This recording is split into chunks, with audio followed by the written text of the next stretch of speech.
Hi there, good morning. My name's Richard Forde. I'm Head of Trade Sales at Newmarket Holidays. I'm here to do a short couple of minute video on what is a small group tour and small group touring.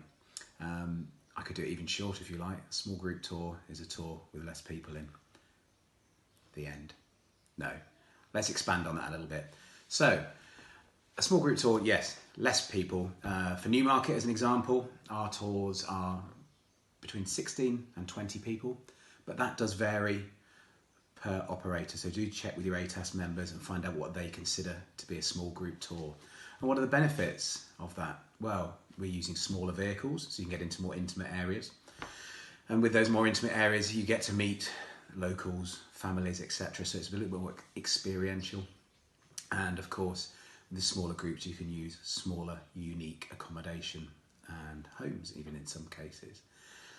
So some examples of tours that are a little bit different for being in a smaller group. These are 4 Newmarket tours, but again, they can be quite general across many of our touring members of ATAS. The first one is Italy, food and wines of Italy. So you might do a normal large group tour of touring around Italy, but a smaller group tour is food and wines of Italy, where it's more specific. Another one is, and not everything's land-based, is Greek Islands cruise, where we just have a maximum of 18 people on board. Another one is India's Marigold Hotel, where with it being a smaller number, again, there's smaller transport, you can get into more intimate areas, you get to meet families, go shopping with families, do some cooking with them as well, and even learn dancing, Indian dancing. You could never do that on a larger group. And another final example is Kenyan Grand Safari, where you stay in smaller accommodation like treetops and also actually stay within the national reserves. And again, with a smaller group, you can go around the safari in 4x4s. So how do you sell these? How do you find the customers? Well, firstly, if they've done a bigger tour, as I said, India, maybe a bucket list tour of India, and they want to go back under the surface and maybe do something like the Marigold Hotel, or they've done Italy a grand tour and they want to learn a bit more about the culture there. So if they've done one, that's an easy switch. As well, obviously, it's a anti-sell when people say, I don't want a tour in a large group. Well, then you offer them a small group tour. That's obviously fairly obvious. Another way is, how do we switch them onto a small group tour, is list those inclusions, break it down and add them up. Tell them about what's included. The flights, the tour manager, the hotel, the meals, the entrances, the experiences they're getting. Break it all down, give them the final price, and they should be amazed and get the real wow factor if you break it down that way. Another way you can sell it as well is by promoting it on your social media channels or email. Facebook and Instagram are great.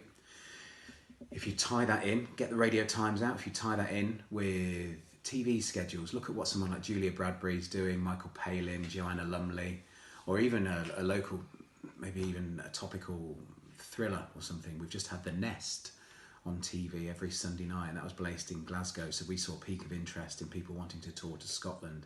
So tie your promotions on social media in with the TV, that really works. Also, how can we help you to sell as ATAS members? Firstly, do ask all the companies, ask your local BDM, what's selling? Ask them what is selling. It can be quite a surprise, not something that you would think sometimes, or something that you might not fancy yourself, but because we have access to national databases and mailings, we can see patterns. A couple of years ago, we had a tour Isle of Man. They were a great seller for us at Newmarket, which was a big surprise to agents and ourselves. Do ask your BDM. Also get them to come in and do some training, whether it be in the morning. We'll happily come in and provide breakfast, or in the evening as well. And also, if you want to do that evening, do a client evening as well. And again, as a tour operator, we're happy to come in, and all the members are, to speak to your clients. And then something you can help yourselves on as an agency, if you've got the resource to do that, is basically maybe get an escorted touring expert, a tour operating expert in the shop. You often have a cruise expert or someone that's a specialist on Greece, for example. Maybe get a touring expert in the shop. And when those brochures get delivered, get them to have a quick flick through and have a read through those brochures. Do read those brochures. You often get the, wow, I didn't know that you did this, don't you know, they did that. And don't just look for the usual winners. the usual suspects, something a little bit different, because that will look great as a window poster or as an A-board. So yeah, have a read of those brochures. So we've covered a few things there, what the tour is, some examples of tours and how do we sell it. Let's just have a recap of 3 things to hopefully for you to take away. Number 1, starting with B, break it down, those elements down, show the value. B again, ask your BDM what is selling.